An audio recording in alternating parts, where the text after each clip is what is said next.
How about UNC field hockey? UNC field hockey, baby. You got to love it. Going for their 11th natty on Sunday. They beat UVA today 2-0. And Erin Matson is in her first season after playing for UNC, gets the head coaching job. They're playing Sunday at home at the Karen Shelton Stadium. I think that's what the stadium is called, on campus. 2-0. They're going to go against Northwestern, who beat Duke. So it is UNC, Northwestern, Sunday 1:30. Riley Heck and Sitka Bruning scored for the Tar Heels, the Lady Tar Heels today in their win. And yeah, I mean, just crazy. I mean, think about it. I mean, that's 11th, 22nd national championship final and 11th championship game. Yeah, that's pretty awesome. Now, I know that Josh stayed up last night. Good evening, Josh. We stayed up. Oh, and Rhonda has joined us. Rhonda Never is here. Rhonda's here live with us today, the bodybuilding extraordinaire. She looks great, and I look like complete shit, but that's okay. You know what? It has been an ugly, ugly, ugly month and a half, and I'm going to go get some ice cream or some cookies tonight because I just feel like I'm on edge all the time. Now, I did watch the Monsters show that's on Disney. I liked it a lot. Someone said they didn't like the CGI. I like the CGI. That fight last night between Shakur Stevenson and Edwin, what was his name? Edwin Edwin De Los Santos, where he got the WBC lightweight title, 116-112 on two judges, 115-113. Now, Shakur only seemed like he was throwing his right jab, was using left hand. He said he wasn't hurt, but something was wrong. They combined. I read my numbers from the punch stat totals. They combined for a total of 64 landed punches in the fight. It says they had 105. It was slow as shit.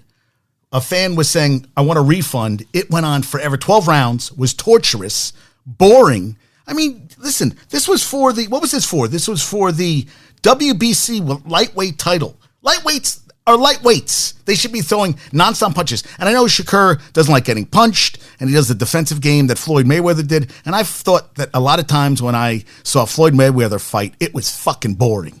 Really boring. I don't want to watch. Great. I'm glad you're defensive. You don't like to get hit. But inactivity is not a guy I want to. I don't want to pay. I would not pay money to watch Shakur Stevenson in the future. I mean, I'm glad it was an ESPN, but I would not pay money to watch him because I just feel like a lot of his fights. Yeah, it was not. It was terrible. Thank you, Rhonda. I don't look good. I don't. 208 today, baby. 208. Actually, it was 210 at one point. But you know, Carol always says, "Take a dump, you lose 3 pounds." I lost 3 pounds. But I was productive today. Michigan is in Aruba. I went through all my drawers, shirts. I decided I can't even open and close my drawers. So I'm like, I got to fix this. Went through all my drawers, I have all these graphic novels Dr. J had given me, and some of them I'm not going to read. So I'll give some to James, see if he wants them. Went through books, went through files, made a new appointment with this gastro doctor because I got this SIBO thing, which I just don't process food, man. I have indigestion all the time. And so maybe a pizza tonight would be the best thing to eat because that's what and I might have had even more indigestion from last night's fight. I mean, it just was terrible. It was shit. And I'm just like, dude, I'm glad you can avoid getting hit. But good God, that was disgrace. He apologized afterwards. I mean, he won the fight. He's won in 3 weight classes. I'm great. And he can't get hit and he frustrates the other opponent. But something had to be wrong with the hand because he was inactive as hell. It was boring to watch. It was torture. It was torture. Yeah, that was rough. 105 total punches landed. I mean, I had less. I went through everything. I have 64. Shakur was 32 out of 130, and I have De Los Santos 32 out of 80 in a 12-round fight. I mean, that's nothing. It was embarrassing. It was snoozeville. And how about this? Luis Diaz, his dad had been kidnapped in Colombia. He scores 2 goals last night against Brazil in a World Cup qualifying match. Your dad gets out, and he was there to watch, and his dad was like almost fainting. Can you imagine that? Your dad is kidnapped. You get your father back. He comes to your play, and he scored 2 goals in that game. It's like, wow. I thought that was very impressive. And Ken Squire, rest in peace, NASCAR. He was a great voice. He always was like professional and had that beautiful voice. It was just fantastic. You see Vegas last night? So they had pothole covers. No, not potholes. not potholes. What would you call it? It would, like for the ground, the covers that cover the ground. Yeah. I agree. Josh, he is a great fighter, but that was freaking boring. Yeah, it was like watching paint dry. But they have, not pothole covers, but they have covers, people have to go in the ground. And I'm blanking on the word I want to use. Well, they had to check everything before. Well, you can't judge when a car is going over 200 miles an hour that things are going to come shift, and it hit bottom of cars. They stopped the first round of qualifying after 8 minutes. Yeah. Not a sewer cover, like a pothole cover. Like a cover people go down on the street, in the middle of the street. You have those things you got to pick up the crowbar.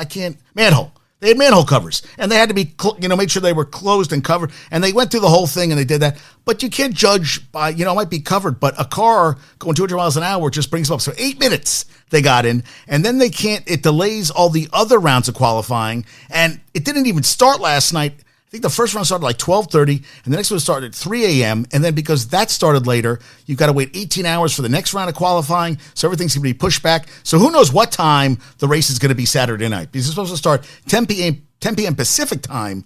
But yeah, my cousin Teddy said, how about that? The Formula One people paid a lot of money to watch it. Things canceled, and then it went on so late at night, no one's staying there. I mean, even West Coast, it's late at night. I mean, they paid a shitload of money for this stuff. I mean, visually it looks awesome. I mean, it looks amazing. So, you got that, but it was a mess.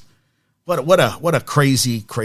And I'm doing the podcast last night, watching the football game, and Burrow hits his hand, can't even grip it. It ends up that now they said he tore ligaments in his wrist, done for the season, which means the new quarterback for the Bengals quarterback fortunes now reside under, what the hell's his name? Jake Browning, who started 4 years at Washington, at UW.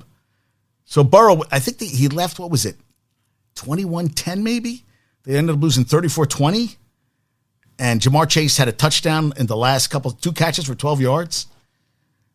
And now they're 8-3. They get 10 days off the Ravens until they go to play the Chargers. The Bengals 5-5, 1-5 in the conference, 0-3 in the AFC North, 8-3.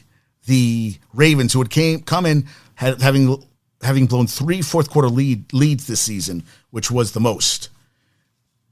Crazy. Harbaugh is now 8-0 on Thursday Night Football. And the Bengals have now lost 15 straight road primetime games. They seem to always be on the road. And they've lost 24 of the 25. Al Michaels said it, and then I saw it all over social media. But I was like, wow, that is crazy. 15 in a row. And the Bengals went Super Bowl odds from 12-1 to 60-1, and they had 9.5% of the bets, second most on them to win the Super Bowl. That's not happening this year. You had OBJ 4 for 121, first 100-yard game since 2021, and his most receiving yards since 2019 when he had $160. And then he fell on his last catch on the shoulder, and then he had the shirt off, and he's going to be out for weeks. But I knew right when he had that catch, he was in trouble.